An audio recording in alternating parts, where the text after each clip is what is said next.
Chers, vous saluons tous membres de cette grande famille Gloire Révélée. Vous écoutez la voix de votre serviteur, le pasteur Pierre Efalou. Notre thème aujourd'hui est le voile est déchiré. Nous lisons dans Matthieu 27, les versets 50 à 52. Là, la Bible dit, Jésus poussa de nouveau un grand cri et rendit l'esprit. Et voici le voile du temple se déchira en deux, depuis le haut jusqu'en bas.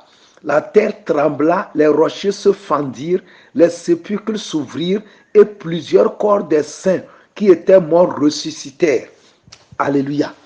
Ici, la Bible nous décrit lorsque Jésus est mort à la croix, ce qui s'est passé. Beaucoup ne savent pas que ça s'est passé, mais c'est ce qui s'est passé. La mort de Jésus n'a pas été vaine.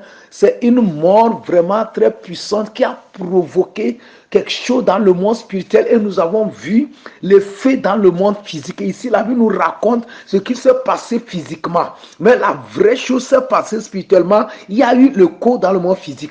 Maintenant, lorsque nous comprenons vraiment ce que la mort de Jésus a produit pour nous, je vous assure que toute personne qui m'écoute, ta vie va changer radicalement. Parce que sur la croix, Jésus a payé pour ta guérison, ta délivrance, ta restauration, ton salut, ta bénédiction, ta richesse, ta prospérité. Il a réglé toute facture à la croix.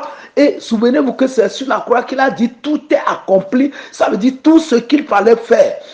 Pour que toi qui m'écoutes, que ta vie change, Jésus l'a fait. Si nous basons notre foi sur la mort de Jésus, comme le dit l'apôtre Paul, que la prédication de la croix est une puissance pour ceux qui croient. Mais pour les païens, les incrédules, c'est une folie. Donc toute notre puissance en tant que chrétien, notre exaucement repose sur ce que Jésus a fait à la croix. Ici, lorsque Jésus est mort, beaucoup de choses se sont passées. La Bible dit premièrement, le voile est déchiré. Ensuite, la terre a tremblé, les rochers se sont fendus, les morts ont ressuscité. Ils sont ressortis. Mais je vais seulement toucher le premier point. Le voile est déchiré. Quel voile? La Bible dit le voile du temple. Vous voyez, dans l'ancien temps, le temple était séparé.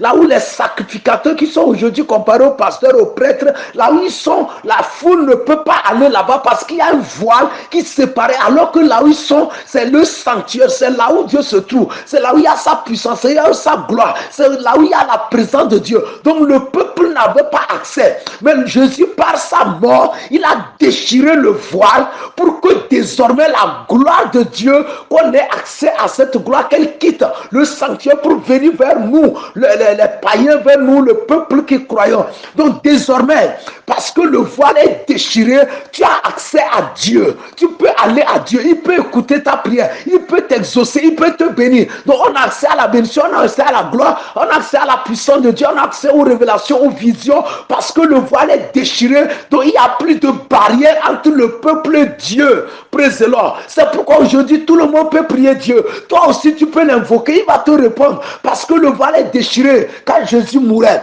Donc c'est ce voile qui te sépare de ta richesse, qui te sépare de ta bénédiction, de ton miracle, de ta guérison, de ta prospérité, de ta gloire. Maintenant que le voile est déchiré, tu peux aller audacieusement vers Dieu et rien ne doit plus te bloquer. C'est pourquoi la Bible dit qu'il n'y a donc maintenant aucune condamnation pour ceux qui sont en Jésus-Christ parce que le voile est déchiré. Regardez dans Hébreu chapitre 10, verset 19, il dit ainsi donc, puisque nous avons au moyen du sang de Jésus une libre entrée dans le sanctuaire. C'est un boulevard que Dieu nous a tracé. Désormais, nous pouvons rentrer librement dans la présence de Dieu, librement dans la gloire de Dieu, librement dans la puissance de Dieu. Rien ne doit plus te bloquer. Ne te vois pas que tu n'es pas digne, que tu n'as pas dit à l'église ou bien tu ne sais pas prier. Non, même si tu ne sais pas prier, tu as la libre entrée. Le verset 20 dit, par la route nouvelle et vivante qu'il a inaugurée pour nous au travers du voile, c'est-à-dire de sa chair. Donc par la chair de Jésus qui a été déchirée, déchiquetée à la croix, on l'a frappé, son corps est meurtri. C'est le voile qui est déchiré pour nous. Donc désormais nous avons accès à la gloire de Dieu, nous avons accès à la présence de Dieu. Vous voyez, quand le peuple d'Israël a quitté le désert, avant d'entrer dans la terre promise, dans la terre où coule le lait et le miel, ils ont dû traverser le Jourdain. Le Jourdain était la barrière entre le désert désert et la terre promise. Donc c'est la barrière entre la pauvreté et la richesse, c'est la barrière entre la santé et la maladie, ainsi de suite. De la même manière, par ce voile qui est déchiré, tu n'es plus bloqué. Tu as accès à la bénédiction de Dieu, à l'héritage. Tu as accès à la gloire que Dieu t'a préparée. Donc maintenant, tu dois être audacieux et tu te lèves par la foi. Tu dis parce que Jésus est mort et que le voile est déchiré, moi aussi, je peux prospérer. Moi aussi, je peux écouter la voix de Dieu. Moi aussi, Dieu peut me bénir. Moi aussi, je reçois ma bénédiction. Je reçois ma gloire. Je reçois ma richesse. Je reçois ma délivrance. Je reçois ma prospérité. Satan n'a plus le droit de me bloquer parce que Jésus a mourant. Le voile est déchiré. J'ai accès à tout ce que Dieu m'a préparé. Et tu pries par la foi et tu le possèdes.